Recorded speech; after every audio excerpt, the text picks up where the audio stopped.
विधानसभा निवडणुकीत भाजपला सोडून विरोधी पक्षात गेलेले नेते पुन्हा भाजपात येण्यासाठी लॉबिंग करत असल्याची माहिती समोर आली आहे। पवार गटात गेलेले काही नेते भाजप नेत्यांच्या संपर्कात असून लवकरच ते घरवापसी करणार असल्याचंही बोललं जातंय।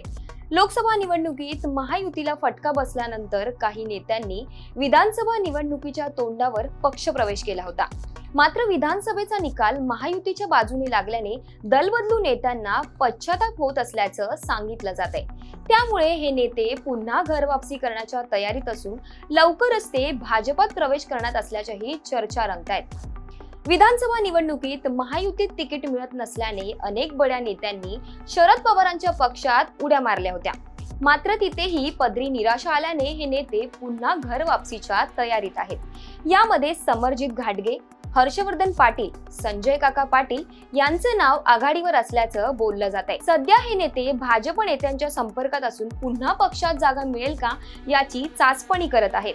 तर अशा बंडखोरांना पुन्हा पक्षात घेऊ नका अशी भूमिका भाजपच्या काही नेत्यांची आहे। लोकसभा निवडणुकीवेळी सांगली मतदारसंघामध्ये भाजपचे संजय काका पाटील पराभूत झाले।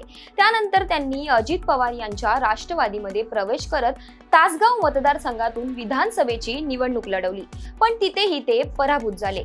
पण ते महायुतीच्याच मित्रपक्षात गेल्याने ते पुन्हा भाजपमध्ये येऊन आपल्या राजकीय जीवनाची गाडी रुळावर आणण्याच्या प्रयत्नात असल्याचीही चर्चा रंगते।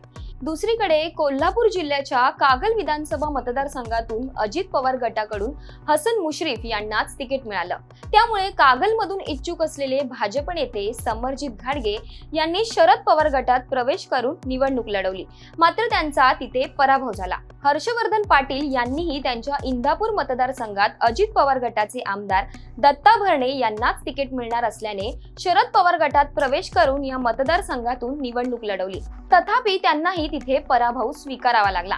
राजन तेली यांनी भाजपची साथ सोडून शिवसेना शिंदे गटाचे आमदार दीपक केसरकर यांच्या विरोधात शिवसेना ठाकरे गटाकडून निवडणूक लढवली, तिथेही त्यांचा पराभव झाला। भाजपचे नेते बाळ माने यांनी रत्नागिरीत उदय सामंत यांच्या विरोधात शिवसेना ठाकरे गटात प्रवेश करत निवडणूक लढवली, त्यांनाही अपयश पत्करावं लागलं।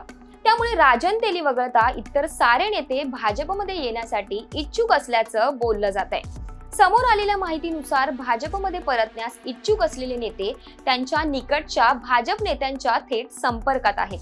पक्षाचा नवा अध्यक्ष आणि नवी कार्यकारिणी अस्तित्वात आल्यानंतरच पक्षात प्रवेश करायचा अशी काही नेत्यांची रणनीती आहे। भाजपमधील एक गट मात्र बंडखोर नेत्यांना पुन्हा पक्षात घेऊ नये अशी आग्रही भूमिका घेताना दिसतायत। त्यामुळे येत्या काळात कोणते नेते पुन्हा घरवापसी करणार हे पाहणं औत्सुक्याचं असणार आहे। असेच नवनवीन आणि माहितीपूर्ण व्हिडिओ पाहण्यासाठी माय महानगर लाईव्हला सबस्क्राईब करा आणि बेल आयकॉन प्रेस करायलाही विसरू नका।